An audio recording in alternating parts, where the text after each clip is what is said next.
खबरों के निष्पक्ष विश्लेषण के लिए सब्सक्राइब करें Jantantra TV and press the bell icon. Never miss any update. नमस्कार, आप देख रहे हैं आज का मुद्दा। मैं हूं आपके साथ दीपाली। आज के मुद्दे में बात होगी जिस तरीके से कल कानपुर में घटना हुई, 8 पुलिस वाले शहीद हो गए, उसके बाद कई तरह के सवाल उठ रहे हैं कि हमेशा उत्तर प्रदेश में ही क्राइम रेट क्यों इतना बढ़ता रहा है, चाहे किसी की भी सरकार हो। क्यों यहां पर यह कहा जाता रहा है कि राजनीतिक संरक्षण प्राप्त रहता है ऐसे यहाँ पर जो अपराधी होते हैं। क्योंकि अगर हम योगी सरकार की बात करें, तमाम एनकाउंटर हुए और ऐसे में सवाल ये उठ रहा है कि इतने बड़े अपराधी को पकड़ने जब पुलिस जाती है तो कहां पर यहाँ पर चूक हो गई, किसकी गलती थी और कब यहाँ पर जिम्मेदारी तय होगी और कब ऐसा होगा कि उत्तर प्रदेश में जो कानून व्यवस्था है वो चुस्त दुरुस्त होगी। क्योंकि जितनी भी सरकारें आई, सबसे पहले उनकी प्राथमिकता यही रहती है कि कानून व्यवस्था को हम दुरुस्त करेंगे और यहाँ पर अपराध मुक्त यहाँ पर ये प्रदेश होगा। लेकिन आज तक ये अपराध मुक्त प्रदेश नहीं हो रहा है और लगातार क्राइम रेट बढ़ते जा रहे हैं। इसी पर आज करेंगे चर्चा।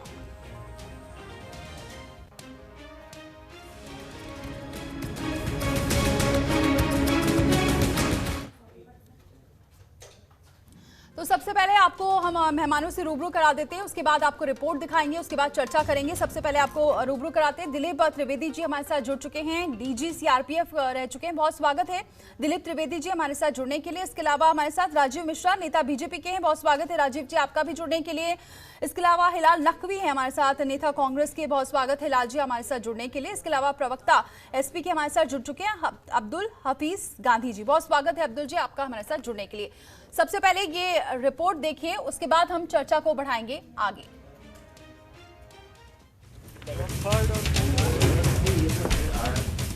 नेशनल क्राइम रिकॉर्ड ब्यूरो के एक आंकड़े के मुताबिक साल 2018 में आर्म्स एक्ट के तहत हथियार जब्त किए गए। पूरे देश में जितना हथियार जब्त किया गया उसका आधा हिस्सा सिर्फ यूपी पुलिस ने जब्त किया।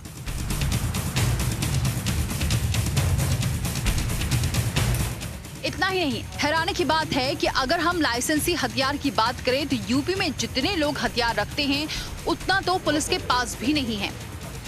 यूपी में पुलिस बल की संख्या 3 लाख से कम है जिनके पास बंदूक और दूसरे हथियार हैं, जबकि यूपी के 11 लाख नागरिकों के पास अपने लाइसेंसी हथियार हैं। यहाँ गैर लाइसेंसी हथियार की तो बात ही नहीं हो रही। देसी कट्टे सस्ते दामों पर आसानी से उपलब्ध हैं।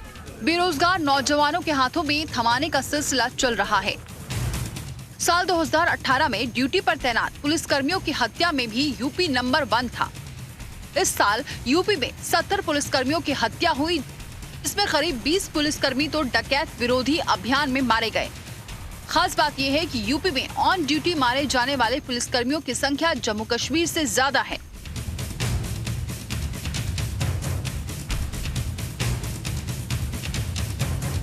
यूपी में 1 लाख की आबादी पर 183 पुलिसकर्मियों की तैनाती की बात कही जाती है, लेकिन हकीकत ये है कि मात्र 130 पुलिस बल ही 1 लाख की आबादी के लिए है।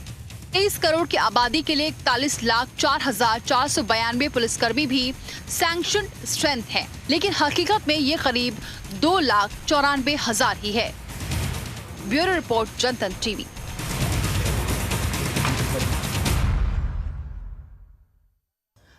तो ऐसे में आज का हमारा सवाल है कि क्या एनकाउंटर महज एक सियासी प्रोग्राम था। इसके अलावा सवाल यहाँ पर यह भी उठता है कि क्या एनकाउंटर में छुटभइये ही अपराधी हैं, क्योंकि लगातार एनकाउंटर होते रहे लेकिन बड़ा अपराधी क्यों नहीं पकड़ा गया। सवाल ये भी उठता है पुलिस बल में अपराधियों के मुखबिर कौन है और कब उन पर कार्रवाई होगी और कब और कैसे अपराधियों पर कसेगा शिकंजा। तो चलिए अब हम चर्चा को आगे बढ़ाते हैं और सबसे पहले मैं रुक करती हूँ यहाँ पर राजीव मिश्रा का ही। राजीव जी, सबसे पहले बताइए क्या वजह है जो अब तक यहाँ पर विकास दुबे तक हाथ नहीं पहुंच पाया है, क्योंकि कॉम्बिंग लगातार जारी है लेकिन फिर भी अभी हाथ खाली हैं। बताना चाहते हैं बहुत बड़ी घटना हुई है और ये बड़ी दुखद घटना है, लेकिन 2000 जिस समय योगी जी ने सरकार में शपथ ली थी उन्होंने अपराधी भय मुक्त होगा, निश्चित भय मुक्त हुआ और इनकाउंटर जितने योगी सरकार में निश्चित अपराधी रास्ता छोड़ के भागे उत्तर प्रदेश की सीमा से। और निश्चित जिस तरह से आप देख रही हैं ये घटना हो चुकी है, मैं इसके लिए बड़ा दुखित हूँ और सच में साथ में और निश्चित इस पे कार्रवाई होगी। विकास दुबे कहीं भी छिपे होंगे, उत्तर प्रदेश नहीं पूरे विश्व कहीं वर्ल्ड में भी छिपे होंगे, तो उनको ढूंढ के यूपी की पुलिस लाएगी और निश्चित उस पर कार्रवाई होगी। और एक चीज मैं जरूर कहना चाहता हूँ, जिस तरह से इतना मनोबल बढ़ा है, निश्चित मनोबल उसको तोड़ने का काम भी पुलिस कर रही है, निश्चित उस पर कार्रवाई हो रही है। और ऐसा नहीं यूपी से पुलिस ने काम नहीं किया, यूपी पुलिस ने वो काम किया, योगी सरकार ने उनको खुली छूट दे रखी है। निश्चित आपको अपराधियों के हौसले पस्त हो गए हैं। यूपी सरकार पहली ऐसी योगी सरकार है जिसने, आप देख रही हैं, आपने किस तरह से अभी क्राइम का अब राजीव जी पुरानी बातें मत करिए, क्योंकि यहाँ पर बात अभी हो रही है, कल की ही बात करें। कितनी घटना हो गई एक ही दिन में, चाहे वो गाजियाबाद हो, प्रयागराज हो या फिर कानपुर की तो बात ही है। इसके अलावा तमाम ऐसी 100 से ज्यादा घटनाएं एक ही दिन में अपराध बढ़े। आप कैसे कह रहे हैं कि यहाँ पर अपराध कम? देखिए अपराध यूपी में सर, आप बिल्कुल आप कह रही हैं, आंकड़े पहले भी आप देख लीजिए दीपाली जी, पहले यूपी हम में पहले की बात ही नहीं करेंगे राजीव जी। बात ये है कि क्योंकि आपने सबसे पहले यही नारा दिया था। मैं आंकड़ा एक चीज कहना चाहता हूँ। पहले योगी सरकार जिस दिन शपथ लिए थे, उन्होंने एक चीज विश्वास जनता को दिलाया था, 22 करोड़ की जनता को उन्होंने विश्वास दिलाया था कि एक एक व्यक्ति की FIR होगी, उस पर बाद में कार्रवाई होगी। पहले सरकारों में FIR नहीं होती थी, लेकिन मैं जानता हूँ कि मुकदमे बढ़ेंगे, अपराध बढ़ेंगे, मैं इसकी चिंता नहीं करता कि उत्तर प्रदेश में अपराध बढ़ेंगे। लेकिन वो जो आदमी FIR दर्ज नहीं होती थी, पहले क्या होता था, FIR दर्ज नहीं होती, थाने में बैठ जाते थे, FIR दर्ज नहीं होती थी। आज उत्तर प्रदेश का कोई नजीर है, मैं विश्वास दिलाता हूँ, कोई भी व्यक्ति गया, काम का आदमी भी गया तो FIR दर्ज होती है। ये काम अगर किसी ने किया तो योगी सरकार ने किया। हाँ, मैं मानता हूं कि अपराध हिलाल जी क्या लगता है कि एक थाना अध्यक्ष को सस्पेंड कर दिया गया और तभी ये सारा मामला यहीं पर रफा दफा? क्योंकि सबसे बड़ी बात ये है कि जब भी ऐसे मामले होते हैं, जो छोटे लेवल के अधिकारी होते हैं वो सबसे ज्यादा फंसते हैं, लेकिन बड़े लेवल के जो अधिकारी होते हैं उन पर जवाबदेही क्यों नहीं तय होती? देखिए, एक बात स्पष्ट है कि उत्तर प्रदेश की अगर बात करें तो ना तो यहाँ के ऊपर जनता सुरक्षित है और ना ही यहाँ के ऊपर पुलिसकर्मी सुरक्षित है। पुलिस कर्मियों का जिस तरह से इस्तेमाल जो है वो भारतीय जनता पार्टी कार्यकर्ता के रूप में कर रही है, ये उसका एक बहुत बड़ा हमें नतीजा देखने को मिल रहा है कि अपराधी जो है वो इतने ज्यादा उनके अंदर शक्ति आ गई है, इतना ज्यादा उनके अंदर उत्साह आ गया है, इतना ज्यादा उनको संरक्षण प्राप्त है कि आज की तारीख में उत्तर प्रदेश में सबसे ज्यादा पुलिसकर्मी मारे जा रहे हैं। ये अपने आप में बहुत कुछ बताता है कि उत्तर प्रदेश में पुलिस और यहाँ के जो नेता है और यहाँ के जो अपराधी गण है उनके बीच में किस तरह का नेक्सस है। ये विकास दुबे जी का जो आया है, विकास दुबे का जो निकल करके आया है मामला, ये अपने आप में इस चीज को पूरी तरह से स्पष्ट करता है कि किस तरह से उत्तर प्रदेश के अंदर पुलिस और यहाँ के जो अपराधी हैं और यहाँ का जो नेता है भारतीय जनता पार्टी का, भारतीय जनता पार्टी के जो विधायक लोग हैं, उन लोगों के बीच में एक बहुत करीबी इनका नेक्सस बना हुआ है, जिसकी वजह से अपराधी जो है वो सिरमौर होकर के घूम रहा है। ये पहली घटना नहीं है, पहले भी कहा जा चुका है। जिस प्रदेश के अंदर पुलिस की लिंचिंग कर दी गई हो, हमको आपको सबको याद है कि किस तरह से भीड़ ने जो है वो मारा था और उसके बाद में फिर लोग जो है यहाँ की जो प्रशासन है वो पुलिस के लिए खड़े होने की जगह उन लोगों के साथ खड़ी है जिन लोगों ने पुलिस के की लिंचिंग कर दी थी। विकास दुबे का जो तक मामला निकल करके आता है, ये अपने आप में बहुत ही निंदनीय घटना हुई है और निश्चित रूप से इससे हमारे जो पुलिस बल है उसका कितना ज्यादा मनोबल गिरा होगा, ये हम और आप दोनों ही कल्पना कर सकते हैं। भारतीय जनता पार्टी जो है इस बारे में कुछ नहीं बोलेगी। आप इनसे कुछ भी बात कीजिए, कहेंगे पहले कब था, अब कब है, गांधी जी के समय कब था, अब्दुल हाफिज जी क्या वजह है जो बोलेंगे? बिल्कुल अब्दुल हाफिज जी, क्या वजह है कि यहाँ पर चाहे आपकी सरकार रही तब, चाहे यहाँ पर बीजेपी की सरकार रही तब, दोनों ही सरकारें ये दावा करती रही कि हम अपराध मुक्त प्रदेश बनाएंगे, लेकिन अब तक नहीं हो पाया? देखिए दीपाली जी, अगर आप NCRB के डाटा देखें और टाइम्स ऑफ इंडिया ने एक रिपोर्ट की थी जिसमें ये कहा गया था कि पिछली सरकार और अब की सरकार के अगर आंकड़े अगर आप देखेंगे तो 35% जो है वो क्राइम रेट बढ़ा है और खासकर महिलाओं के प्रति, दलितों के प्रति जो है उत्तर प्रदेश के अंदर अपराध बढ़े हैं। और इसलिए आप देखिए कि अमरोहा में खुलेआम जो है खेत में गोली मार दी जाती है, उसके बाद जो है गाजियाबाद में घटना होती है, कल की घटना हमारे सामने है, प्रयागराज की घटना हमारे सामने है, अभी सुना जा रहा है कि जो है बनारस में जो है पुलिस के साथ बदतमीजी की गई। इसी के साथ भारतीय जनता पार्टी के नेता दिन ब दिन आप देखिए कि किस तरह से थानों में बैठकर पुलिस के साथ बदतमीजी करते हुए पाए जाते हैं। तो यहाँ पर राजनीतिक संरक्षण है। अभी देखिए विकास दुबे के साथ जो है कानून मंत्री की जो है उत्तर प्रदेश के कानून मंत्री की फोटो वायरल होती है। दो विकास दुबे हैं, एक भारतीय जनता पार्टी के मंडल अध्यक्ष हैं और दूसरा ये विकास दुबे है। दोनों की तस्वीर जो है सोशल मीडिया पे वायरल हो रही है। तो सत्ता का संरक्षण है। अभी हमें पता लग रहा है कि लखनऊ के घर से सरकारी कार का मिलना ये दिखाता है कि किस तरह से भारतीय जनता पार्टी द्वारा और सरकार द्वारा विकास दुबे को संरक्षण दिया जा रहा है। वरना सरकारी कार तो जो है बंद करिए, घर पर क्योंकि क्या कर रही थी विकास सर ये गठजोड़ वाली जो बात कर रहे हैं यही तो दिक्कत है। यही तो सवाल उठ रहा है कि राजनीतिक गठजोड़ इतना जुड़ा हुआ क्यों है अपराधियों के साथ कि यहाँ पर उन पर कार्रवाई करने से पहले यहाँ पर पुलिस को सोचना पड़ता है और पुलिस को कौन दबा रहा है, ये भी सवाल उठ रहा है। खैर आऊंगी सर आपके पास। दिलीप जी, सर आप बताइए कहाँ पर ये जी बोलिए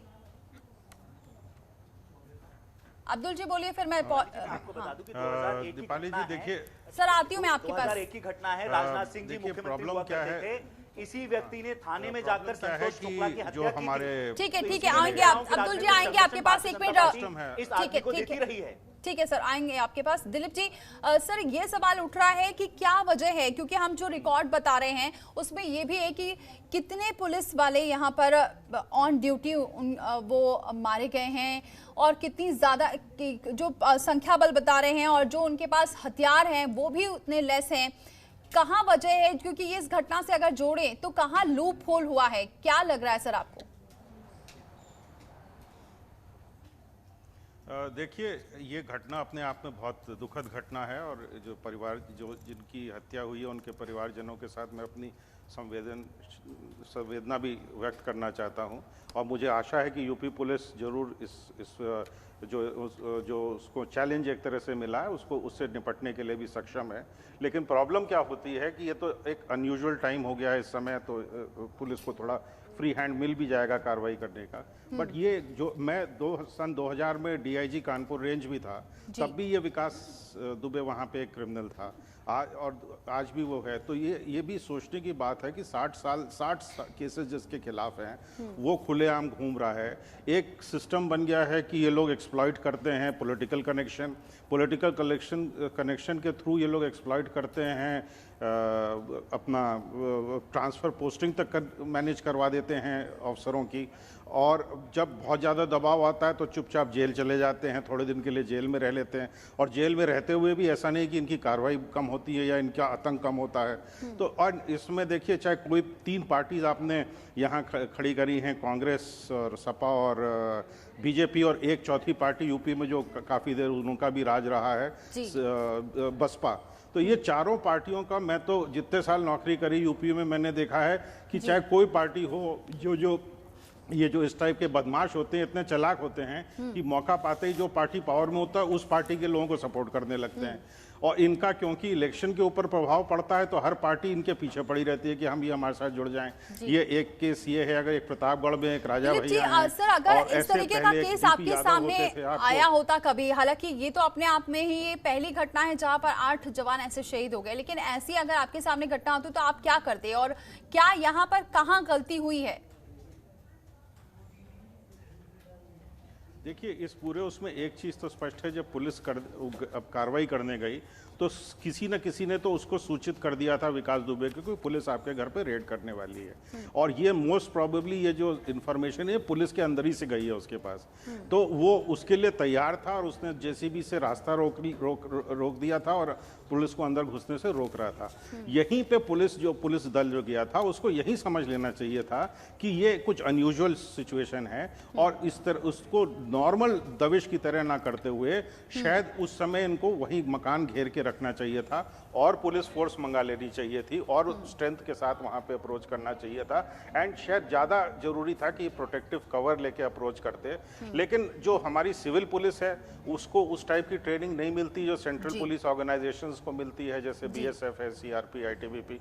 तो वहाँ पे इस सब चीज़ों की ट्रेनिंग है कि किस तरह से अप्रोच किया जाए। यहाँ पे इसको इन्होंने कैजुअली लाइक किसी और क्रिमिनल की दबिश की तरह ले लिया।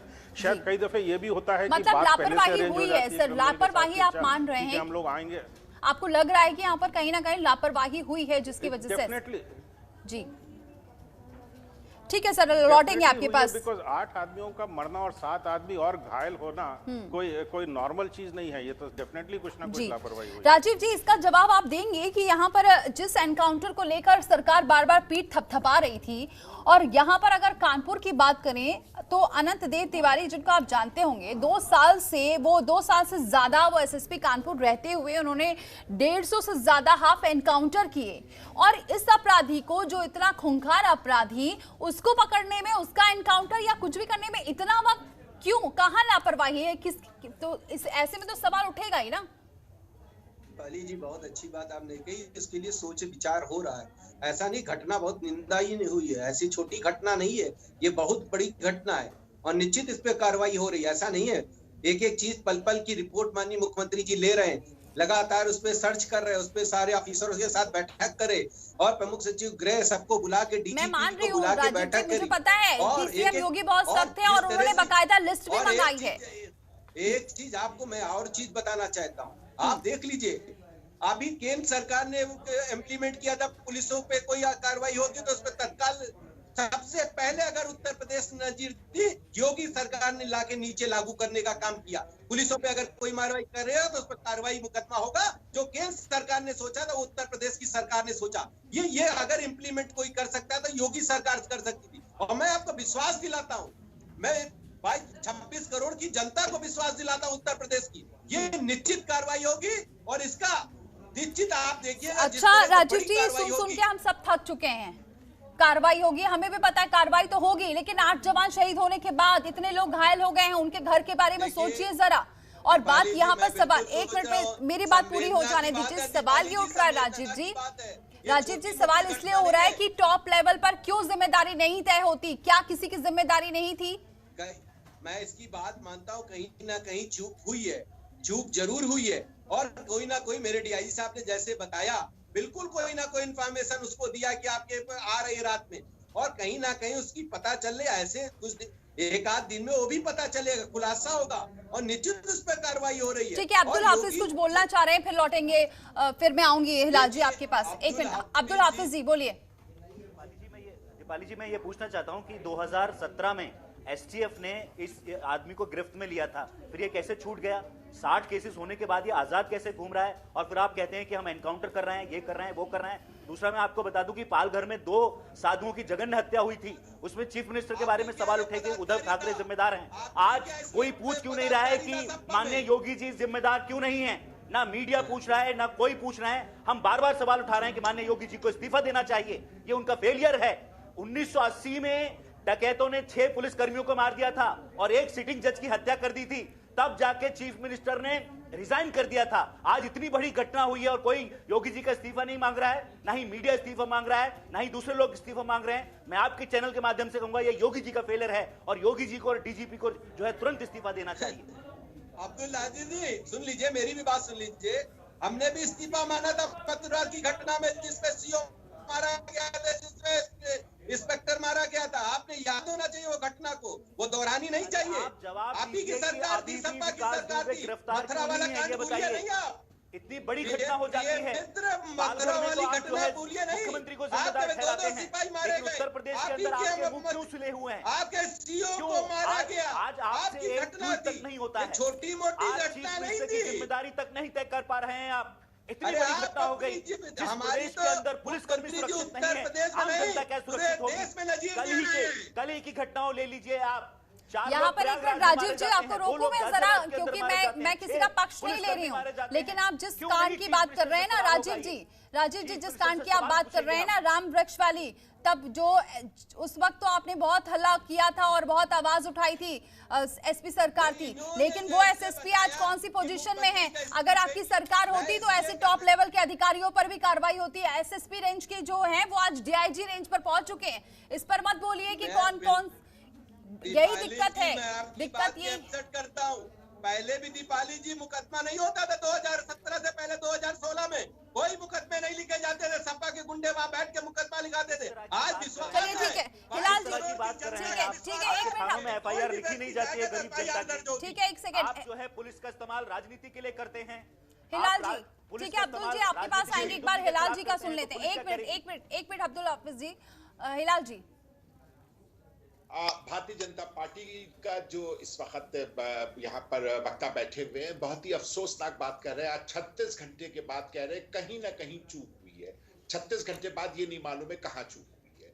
आज 36 घंटे हो गए, उसके बाद इनको ये नहीं मालूम है कि कौन वो नेता थे या कौन वो पुलिसकर्मी थे जिन्होंने मुखबरी की थी और इतने पुलिस वाले जो है वहां पर शहीद हो गए। उसके बारे में 36 घंटे बाद भी नहीं मालूम है। आज 36 घंटे हो गए, विकास दुबे की खबर नहीं है कि वो इस वक्त कहाँ है। ये वो योगी जी है जो कहते थे कि जितने भी अपराधी हैं या तो प्रदेश छोड़ दे, नहीं तो वो 6 गज जमीन के नीचे डाल दिए जाएंगे, ठोक दिए जाएंगे। आज वो योगी जी कहाँ रह गए? आज वो कहां पे ठोकने के लिए खड़े हुए हैं? छोटे बच्चों को ठोकना होता है तो ठोक देते हैं आप योगी जी की जो पुलिस है। और आज की तारीख में जब इतना बड़ा एक अपराधी जो है वो 36 घंटे से ऊपर हो गया है, उसके बारे में कोई खबर आपको नहीं है, ये है आपकी व्यवस्था और ये है आपका कानून की बात है। आप जो है वो निश्चित रूप से उन अपराधियों को संरक्षण देते हैं। ये पहली बार नहीं हुआ है, इससे पहले भी कहा कि इसी प्रदेश के अंदर पुलिस वाले के साथ लिंचिंग हुई और उस लिंचिंग के आरोप में आज तक की एक व्यक्ति को सजा जो है ये भारतीय जनता पार्टी दिलाने में असमर्थ रही। अब वो किसके साथ खड़ी हुई वहां के ऊपर? वहां उन लोगों के साथ खड़ी हुई जिन्होंने उस पुलिस वाले को लिंच करके मार दिया था। तो भारतीय जनता पार्टी का चाल चरित्र और चेहरा यही है। और रही बात इसकी कि आज एफआईआर बहुत लिखी जा रही है, पहले एफआईआर नहीं लिखी जाती थी। आपको शायद मालूम नहीं है कि एफआईआर लिखा जाने का बहुत लंबे अरसे से तरीका हो गया है कि आप ऑनलाइन एफआईआर। सबसे बड़ी बात ये है कि हम जो आंकड़े दिखा रहे हैं आपके समय पे नहीं शुरू हुआ बिल्कुल। और लाल जी, सबसे बड़ी बात ये है कि जो आंकड़े दिखा रहे हैं उसका सवाल ये है कि उत्तर प्रदेश में क्राइम रेट क्यों नहीं कम हो रहा है? एफआईआर ज्यादा लिखी जा रही है, तब नहीं लिखी जाती थी। आज भी एफआईआर जो है ऑनलाइन लिखी जाती है और तब भी एफआईआर ऑनलाइन लिखी जाती है। ठीक है, लौटेंगे लाल जी आपके पास, लौटेंगे, इसका जवाब लेंगे। सभी मेहमान मेरे साथ बने हुए हैं, इस पर आगे भी हम चर्चा करेंगे। वहीं यूपी प्रदेश अध्यक्ष कांग्रेस के अजय कुमार लल्लू कुछ देर पहले कानपुर हत्याकांड में घायल हुए पुलिसकर्मियों से मिलने अस्पताल पहुंचे और उन्होंने कहा कि यूपी सरकार पर निशाना साधा और कहा कि लगातार यूपी में अपराधी बेखौफ हैं और घटनाओं को अंजाम दे रहे हैं।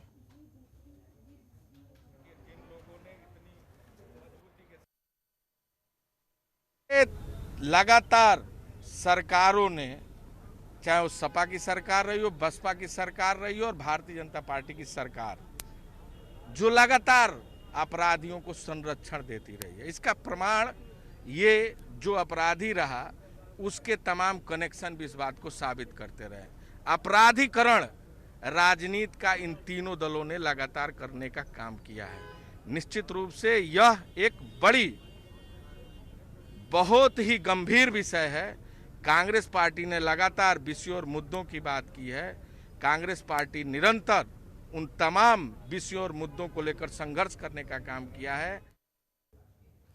तो चलिए चर्चा को आगे बढ़ाते हैं। मैं दिलीप द्विवेदी जी के पास जाऊंगी, लेकिन सबसे पहले अब्दुल हाफिज जी के पास रुक कर लेते हैं। अब्दुल हाफिज जी, ब्रेक पर जाने से पहले आप कुछ कह रहे थे और सबसे बड़ी बात यह है कि यहाँ पर क्या नहीं लगता, क्योंकि जब इन्होंने जिक्र किया था यहाँ पर राजीव जी ने मथुरा कांड का, तो वहां पर जब तुरंत आपसे इस्तीफा भी मांगने लगे थे और बड़े लेवल पर कार्रवाई की भी बात कही गई थी, तो फिर ये अपने कार्यकाल में क्या इन्हें नहीं अपने टॉप लेवल के अधिकारियों पर भी जिम्मेदारी तय करनी चाहिए, उनकी लापरवाही को भी उजागर करना चाहिए?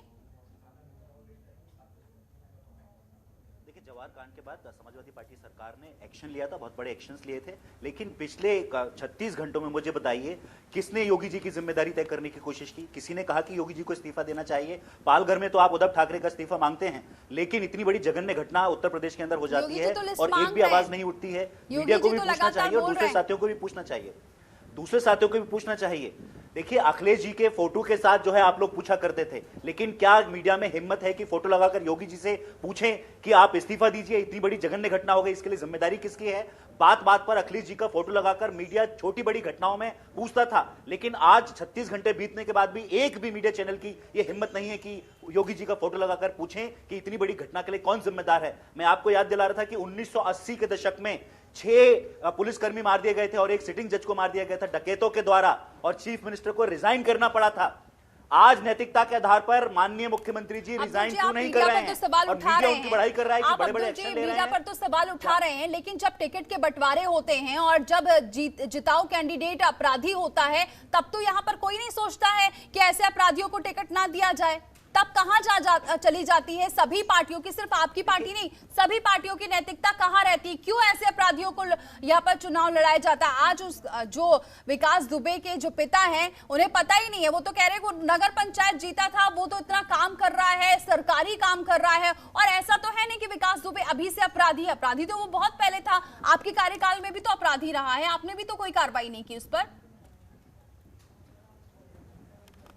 देखिए, बिल्कुल कार्रवाई की थी हम लोगों ने, लेकिन मैं एक सवाल पूछना चाहता हूं भारतीय जनता पार्टी से कि आपने अभी आंकड़ों की बात की, आप आंकड़े उठाकर देख लीजिए। जो संस्था है, जो आंकड़े इलेक्शन वॉच, उसके आंकड़े उठाकर देख लीजिए। आप ये देखेंगे कि भारतीय जनता पार्टी ने 2017 में भी, 2014 में भी और 2019 में भी सबसे ज्यादा अपराधी प्रवृत्ति के व्यक्तियों को टिकट दिए हैं, और लोकसभा में आज सबसे ज्यादा अपराधी प्रवृत्ति के व्यक्ति भारतीय जनता पार्टी के हैं। तो ये नैतिकता का पाठ किसी को ना पढ़ाएं, और इन्हें जवाब देना होगा कि उत्तर प्रदेश के अंदर डेली की डेली जो है रेप की घटनाएं, दलितों के खिलाफ घटनाएं, मंदिर में उनको ना जाने के उस पर मार दिया जाता है। अमरोहा में जो है खेत में दबंगों की इतनी हिम्मत हो जाती है कि वहां गोली उनको मार दी जाती है।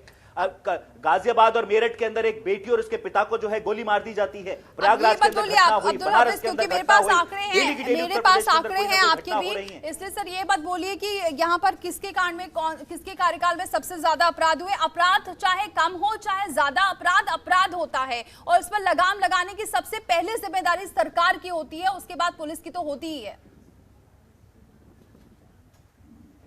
देखिए, यही सवाल तो हमारा सरकार से है कि अभी तक एक्शन क्यों नहीं हो रहा है? क्यों जो है विकास दुबे के भाई के घर से सरकारी गाड़ी का नंबर निकलता है, सरकारी गाड़ी निकलती है? क्यों ना हम माने कि ये सरकार उसको संरक्षण दे रही थी? क्यों ना माने कि भारतीय जनता पार्टी के जब पदाधिकारियों के फोटो विकास दुबे के साथ सोशल मीडिया पे आते हैं तो हम क्यों ना माने कि पूरा का पूरा सरकारी संरक्षण विकास दुबे को प्राप्त था?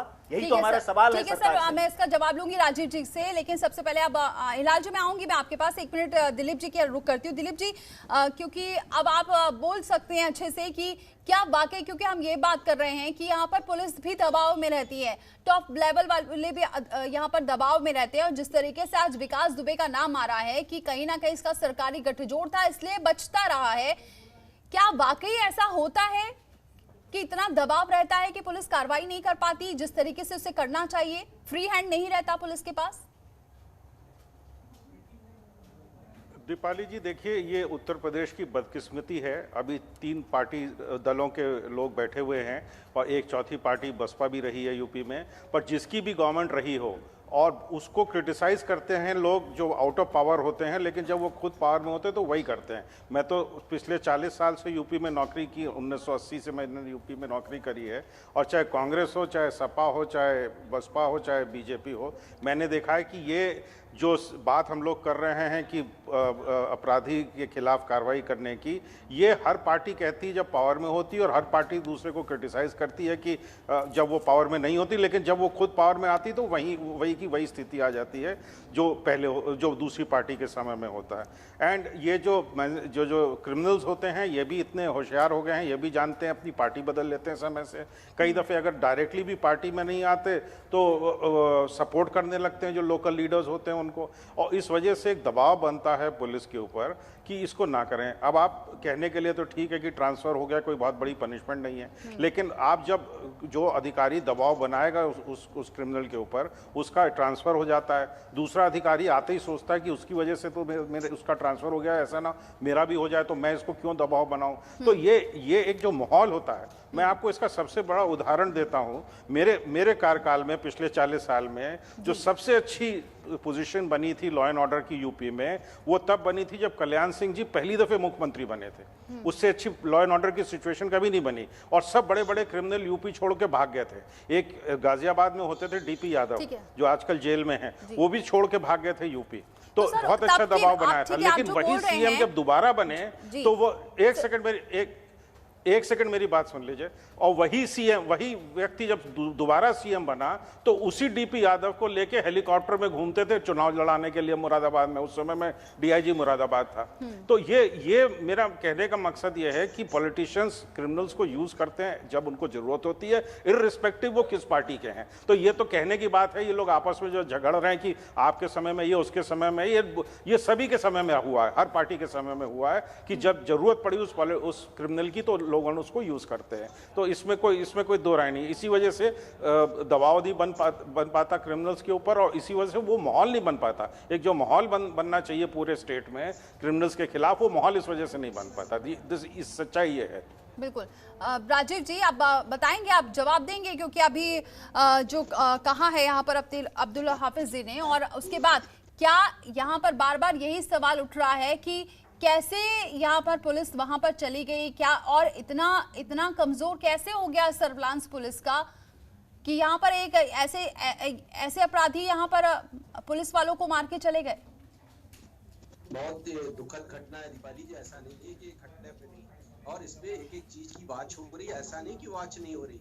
और एक चीज दीपाली जी जरूर बताना चाहूँ, कहीं ना कहीं जो डीआईजी साहब का तथ्य है, कहीं ना कहीं सूचना कहीं ना कहीं उसको मिली है और वो पूरी तैयारी में था और पुलिस वाले गए। कहीं ना कहीं हम लोग से चूक हुई है, इस चीज को हम नहीं मानते। अब चूक वाली बात नहीं करिए राजीव जी, क्या अब ऐसा होगा आगे, माने कि जितने भी ऐसे नेता हैं जिनके राजनीतिक संरक्षण मिला है उनको जेल में डालेंगे आप लोग? बिल्कुल जेल में डाला है।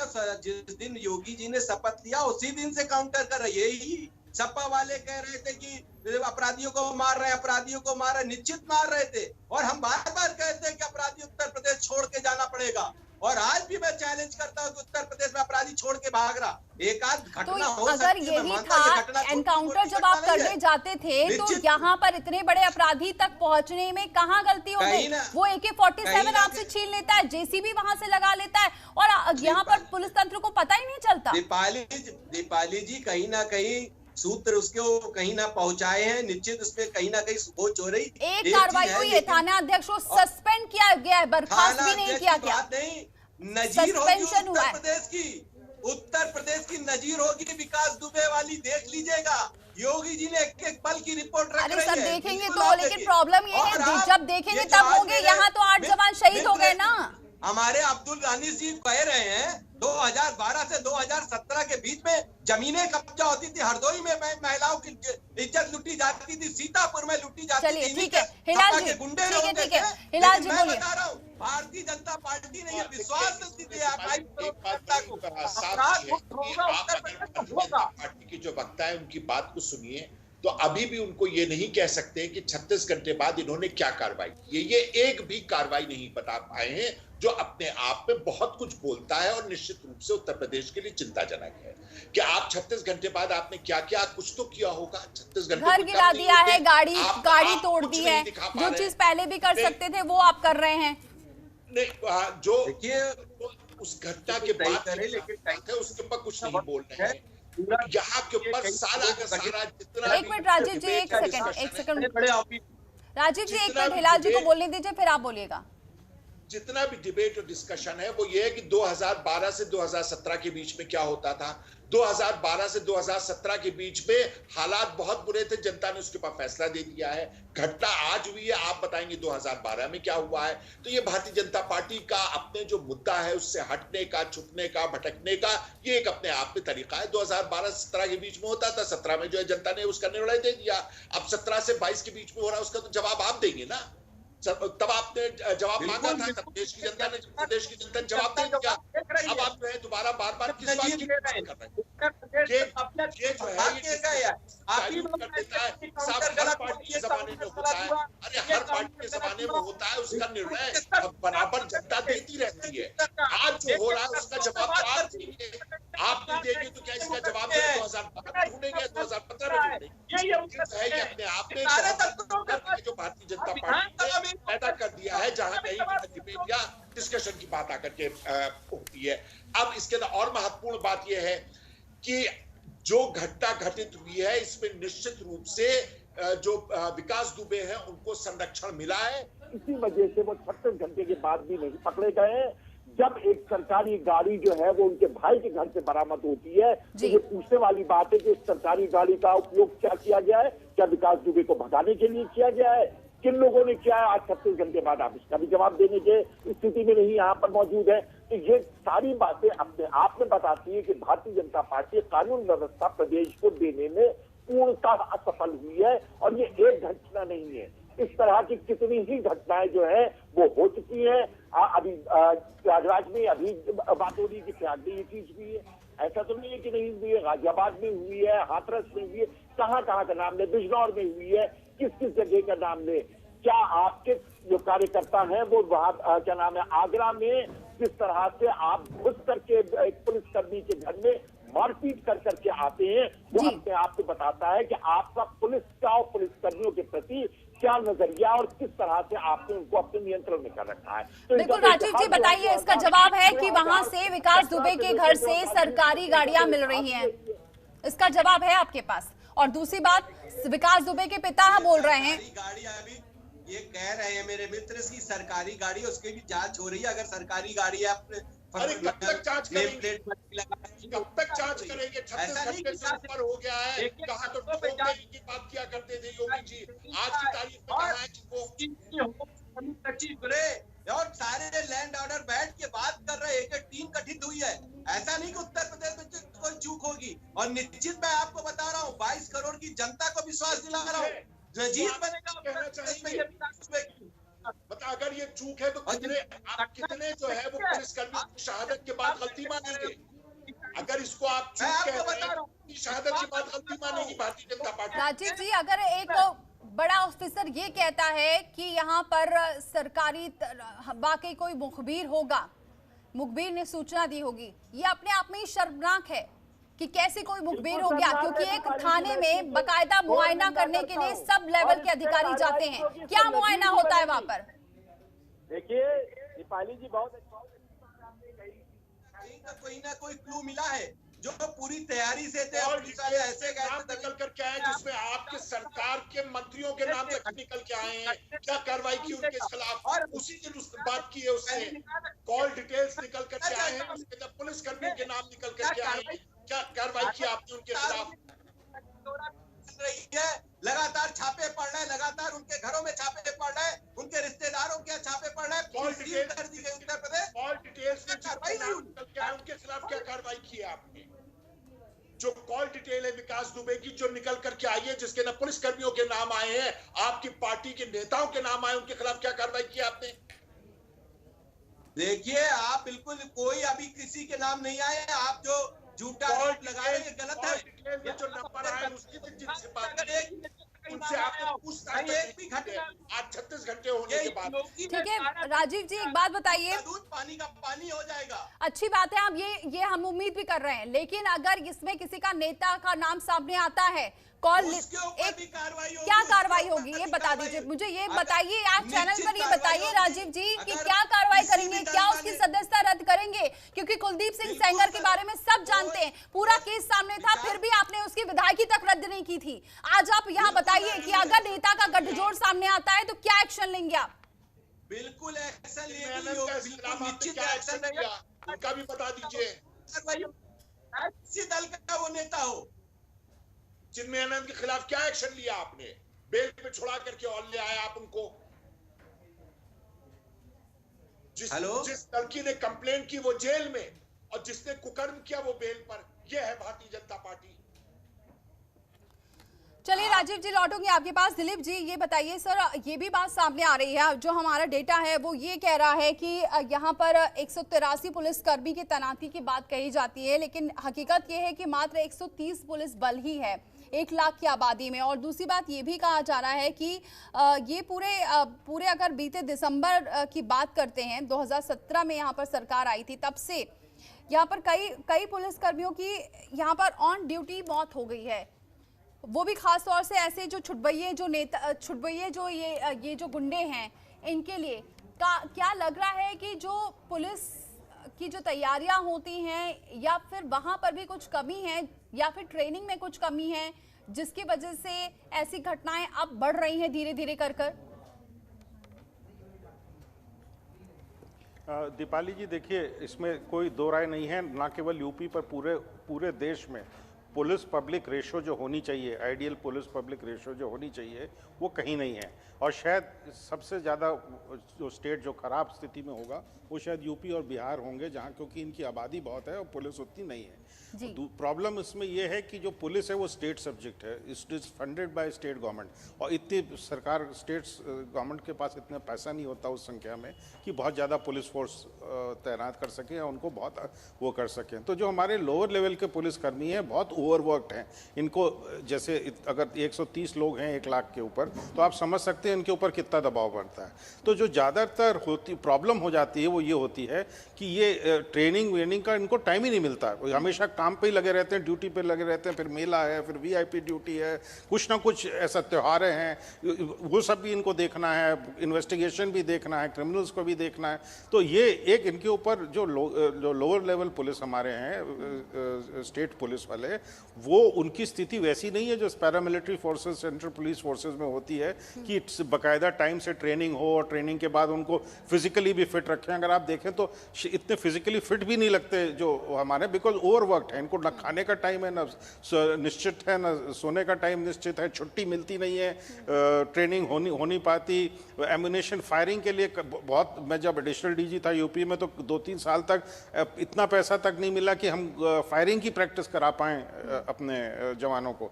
तो ये सब कमियां हैं, और इन्हीं सब कमियों का नतीजा होता है कि जब पुलिस पे अटैक होता है तो हमारी कैजुअलिटीज़ हो जाती हैं इतनी जल्दी। इससे बड़े बड़े अटैक होते हैं, आपने देखे होंगे, श्रीनगर है, छत्तीसगढ़ है, और बस्तर में है, या आपका झारखंड है, जहाँ पे इतने बड़े अटैक होते हैं पुलिस फोर्सेस पे, सेंट्रल पुलिस फोर्सेस पर, बट वो उसको डिफरेंट तरीके से हैंडल कर लेते हैं क्योंकि उनकी वो परिस्थिति नहीं है जो हमारे जवानों की है। स्टेट पुलिस में खाने की कोई जगह नहीं है, मेस चलते नहीं है इनकी, शायद पुलिस थाने के जीप के लिए भी पर्याप्त मात्रा में पेट्रोल नहीं होता, कई थानों में तो जीप भी नहीं होती, अपने संसाधनों से उसको चलाना पड़ता है थानाध्यक्ष को। तो बहुत सारी समस्याएं लोअर लेवल पे, अगर वो समस्या अटेंड करी जाए तो उसको अटेंड करने में तो बहुत टाइम लगेगा, लेकिन इट इज़ बेटर, उससे ज़्यादा आसान काम तो ये है कि एक माहौल बन सकता है, अच्छे अफसरों को डिस्ट्रिक्ट पोस्टिंग दी जाए, अच्छे अफसरों को थाना अध्यक्ष बनाया जाए, उससे एक माहौल बनता है अपने आप क्राइम के अगेंस्ट। अगर वो सब करा जाए, उसमें कोई पैसा भी नहीं लगता, और वो केवल तब हो सकता है कि जबकि पोस्टिंग ट्रांसफर में राजनीतिक इन्फ्लुएंस ना हो, क्योंकि जब राजनीतिक इन्फ्लुएंस आता है वो इन्हीं क्रिमिनल्स के दबाव से आता है, उसी वजह से हमारी ये लोग इतने इफेक्टिव नहीं हो पाते हैं जितना इनको होना चाहिए। तो ये संक्षेप में यही प्रॉब्लम्स हैं, और इसको सबसे पहले, जैसे मैंने कहा, सबसे आसान तरीका है, बहुत उठती आई है कि ट्रांसफर पोस्टिंग में यहाँ पर जो इसमें भी हस्तक्षेप होता है, राजनीतिक हस्तक्षेप। तो सर, इसका मतलब ये माने कि यहाँ पर मेरिट, प्रोफेशनलिज्म और इंटीग्रिटी ये होनी चाहिए, तब जाकर हमारा पुलिस तंत्र मजबूत होगा। तो बिल्कुल सबसे जरूरी चीज ये है, सबसे ज़रूरी चीज़ है कि जो हमारे प्रोफेशनली कॉम्पिटेंट ऑफिसर्स हैं उनको ऐसी पोस्टिंग्स पे रखा जाए जो संवेदनशील पोस्टिंग है, जहाँ पे उनकी ज़रूरत है, ना कि उनको वहाँ से हटा दिया जाए क्योंकि वो नेताओं की बात नहीं सुनते हैं, वो नेताओं के कहने से नहीं चलते हैं, और जो नेताओं के कहने से चलते हैं वो फिर उस सिचुएशंस को हैंडल नहीं कर पाएंगे, और फिर नतीजा आपके सामने ही है। चाहे कोई पार्टी हो, मैं किसी एक पार्टी की बात नहीं कर रहा हूँ, मैं तो हर पार्टी की बात कर रहा हूँ कि हमेशा ऐसा होता आ रहा है। जब बहुत आवश्यकता पड़ेगी, बहुत दबाव पड़ेगा, तब उस अच्छे अफसर को निकाला जाएगा, उसको लगा दिया जाएगा थोड़े दिन के लिए, और फिर अगेन जब उसको फिर जब वो पॉलिटिकली इनकन्वीनियंट हो जाएगा फिर हटा दिया जाएगा। तो ये बड़ी एक समस्या है जिसको एडजस्ट करना बड़ा जरूरी है। ठीक है हिलाल जी, मैं आपसे एक सवाल ये करना चाहूंगी। पी चिदम्बरम जी ने ये कहा है कि ये तो टाइमिंग पर, इस पुलिस के टाइमिंग पर इस सवाल उठा दिए। अब पुलिस क्या ये देख कर जाएगी क्या कि टाइम दिन है कि रात है? जब उसे पता होगा, वो तो अपनी पूरी तैयारी के साथ जा ही रही थी। ये बात अलग है कि यहाँ पर मुखबिर ने सूचना पहुंचाई और यहाँ पर इस वजह से ये चूक हो गई, लेकिन अब आप इस पर ही सवाल उठाएंगे टाइमिंग को लेकर? कि अगर पुलिस कर्मियों को, जैसा कि अभी बताया गया, कि आप 24 घंटे ड्यूटी पे लगाए रखेंगे, उसके बाद फिर जब आप अपराधी को पकड़ने के लिए भेज रहे हैं, तो आज की तारीख में उत्तर प्रदेश पुलिस जिस तरह से पकड़ने के लिए गई थी और जिस तैयारी के साथ गई थी, उस तैयारी को अगर आप देखिए और उसके साथ आप समय को देखिए, तो निश्चित रूप से जो समय हो रहा था उसमें जितनी आधी तैयारी के साथ पुलिसकर्मी वहां के ऊपर गए थे, तो यहाँ के ऊपर ये बात होएगा कि भाई कम से कम ऐसे समय के ऊपर भेजा जाता कि अगर प्रदेश की सरकार जो है उनको बुलेट प्रूफ जैकेट नहीं दे सकती है, उनको हेलमेट नहीं दे सकती है, वहां से जाने से पहले उनको अगर जेसीबी रास्ते में आकर के खड़ी हो गई है तो वो कम से कम अपने यहाँ सूचना भेज करके उसको हटवा सकते थे।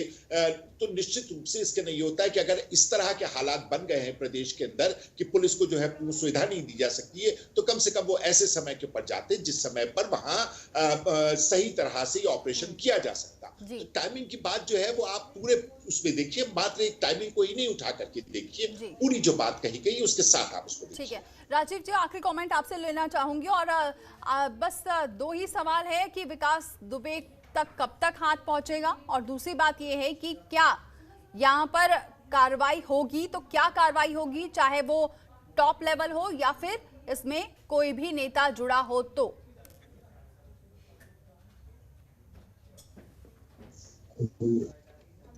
राजीव जी,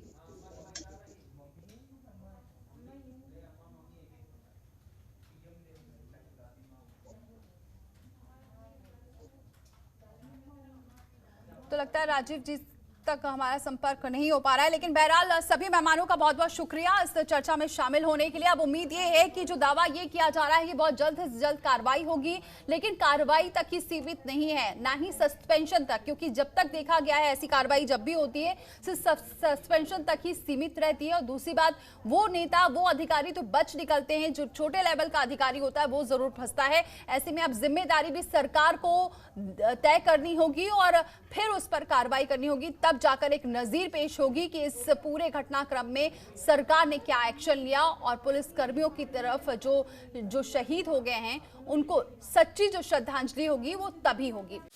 खबरों के निष्पक्ष विश्लेषण के लिए सब्सक्राइब करें Jantantra TV and press the bell icon. Never miss any update.